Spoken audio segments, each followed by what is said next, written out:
All right, well, we're going to get started on some knowledge, three kinds of knowledge. And I'm going to have Daryl focus on this first. What we know, what we don't know, and what we don't even know that we know. Daryl, let's focus on the third kind of knowledge for a moment and talk a little bit about how that applies to credit card payments and declines. I would say what we don't know that we don't know probably is there's a couple things. First of all, the problem is a lot bigger than we realize. This issue around credit card payments, and it really is specific to the card not present space, to DR. And I think the second thing is that something can be done about it. When I started processing credit cards and I'd send them off to the bank, if something came back declined and is at NSF or do not honor or any of these other error messages, I would just assume, okay, it's done, it's dead. You know, maybe we can retry them a few times. But discovered along the way that that's actually not the case. There is something that can be done about it to recover a lot of those transactions and digging into the reasons behind it. So I'd say probably those two things. Okay. So we all know about credit card declines. You know, I was in the payments industry for 10 years. And I thought I knew everything about credit card declines. So I'm going to guess out here that most people then in the payment space and marketers know a fair amount and they manage their business pretty effectively, but there's got to be something that they're missing. What is that? Well, one of the challenges is that there's a shocking amount of opacity around this issue, and that's really by design.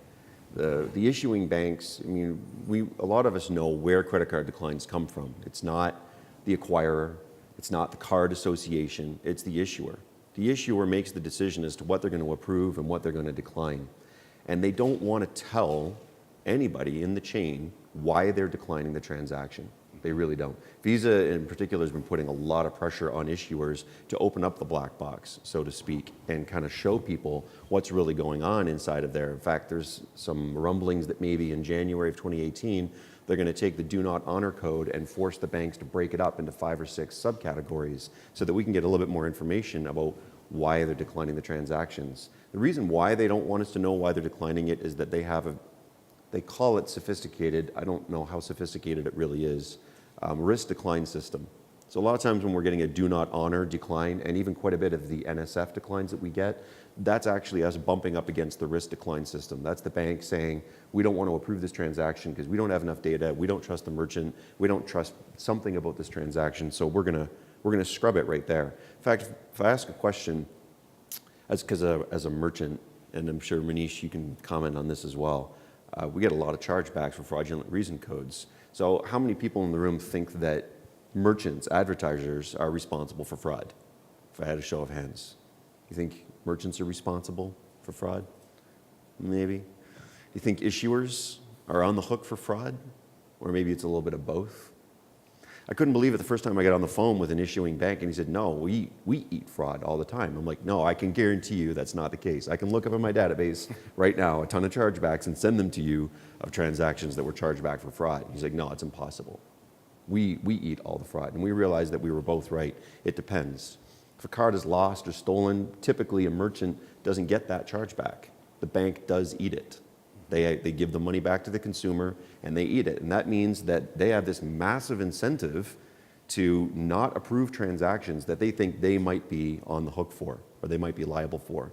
And so, you know, where we know fraudulent transactions is maybe 1 or 2% of the total card not present transactions, if that, at the top end, they're really scrubbing 20, sometimes 22% of transactions, trying to figure out what's fraud and what's not. And they get it wrong a lot of the time. And so that's what we're constantly bumping up against.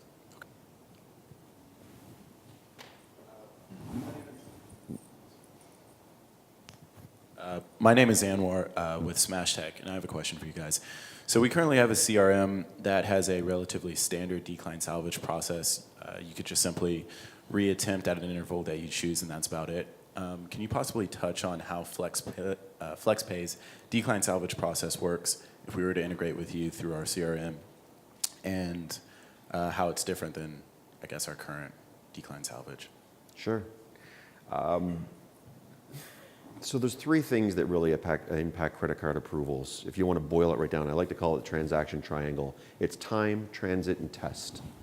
So when you're retrying transactions every few days, you're really focusing on time.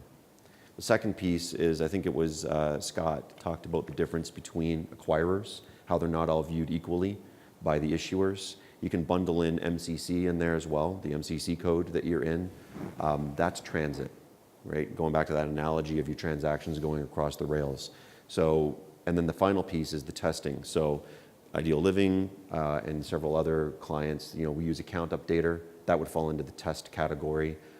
There's things that you can do to clean up the ISO messaging on the back end, removing accents. Some banks don't like accents in the name or address. There's different rules that you have to conform to as far as character length for addresses and names and things like that. All that kind of cleanup on the back end we call test. So time, transit, and test, you combine those three together, and then you can really get the maximum amount of lift. If you just do one, retrying transactions on a static schedule, you'll stumble across the right time sometimes to get the transactions back on the books, and it works. But if you can go ahead of time knowing what has the highest likelihood of success, you're going to cut down on your declines. You're going to get those transactions back on the books more efficiently, and then you layer in transit and test on top of it. Altogether, it becomes really good. And actually, that's something I didn't mention before. One of the things that impacts approval ratios at the banks is your decline ratio, which doesn't seem to make a lot of sense. But if you're a merchant who retries aggressively your declines, say every single day, eventually you will be penalized by the issuers. They will catch you doing that, and they will start to make your transactions have a higher risk score. Again, that doesn't mean your declines are going to go to 100%. It just means that you're accumulating more points in the risk decline system, and you have too many points, the cup overflows and the transaction declines. So the more you're retrying declines, the more you're going to get declines is over time. So being able to attempt intelligently, like Manish, how often do you guys retry your declines at Ideal Living? 3 to 5. Yeah, so no problem with 3 to 5. We've had some merchants come on the platform who will retry transactions every day for 60 days. That's begging for trouble from our experience, from what we've seen. So 3 to 5, no problem with that. And if you can make that 3 to 5 or say 7, some cases we go all the way up to 11, but it's doing it at the right time, doing it in an intelligent way so that when you do retry those declines, you have a higher approval ratio on them. That's a pretty big piece. Does that answer your question? Does that help? Cool. Anyone else? Okay. All good. Well, there's one thing I kind of wanted to throw out at the very end. As much as possible, I'd like to give people actionable takeaways.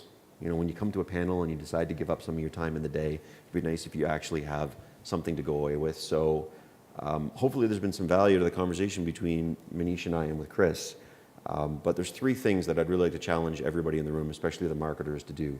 First of all, go into the weeds and pull out your credit card declines and look at the reason codes.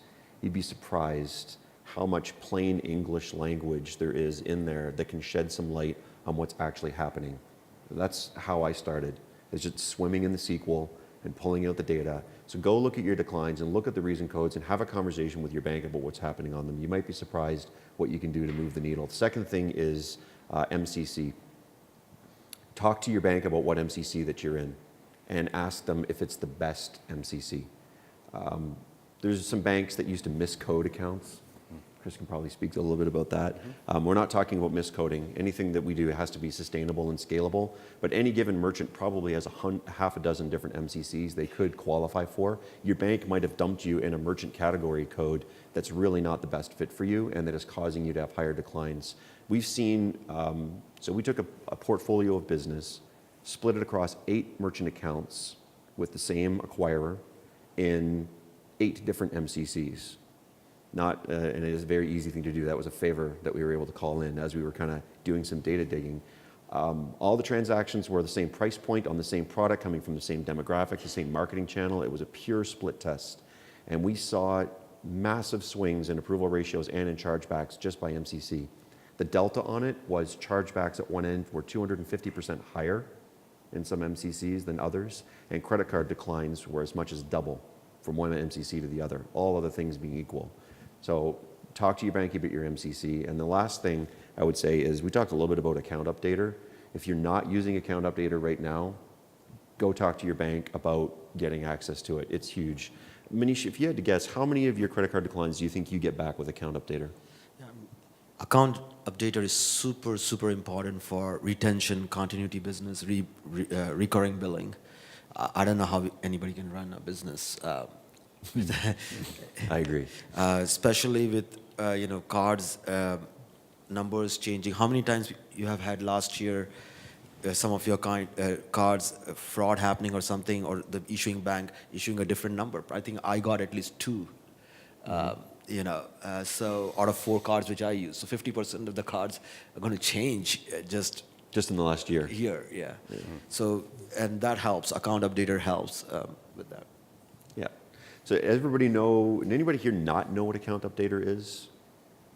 You don't know what account updater is? A couple people in here? Okay. So account updater is this really cool system that was rolled out by Visa and MasterCard. You have to qualify for it. Not all merchants are allowed to get access to it. There is a bit of underwriting because they don't want the bad guys and the fraudsters to have access to this. But what it is, it's a service that you can ping where you upload all of your credit cards for all the customers that are subscribed or engaged with you. You upload them to Visa and MasterCard. And if there has been a new card number issued, or if a card is expired and there's a new expiry date, they will send you the updated information. It's free to upload all your transactions. You only pay a few pennies when they give you an update. So if you take like 1,000 card numbers and upload them to Visa, you might get as many as 80 out of 1,000 back on account updater, and you're only going to pay a few pennies per card on the 80 that you get back. They'll give you new expiry dates. They'll give you reissued cards. Sometimes somebody upgraded from a gold card to a platinum card. Most of the times it's what Manish was talking about, where your card is reissued your card because of fraud. And so you understand why there's an underwriting process, because if you were a fraudster and you had a stolen database of cards, you could just keep going, hitting account updater and get all the new card numbers and then re-hit somebody again. So there is a pretty rigorous underwriting process as to who they allow to have access to account updater. Some MCC codes are not eligible. If you're a merchant in certain high-risk categories, they absolutely are not allowed to use account updater unless you go through a third party like FlexPay, for example, shameless plug.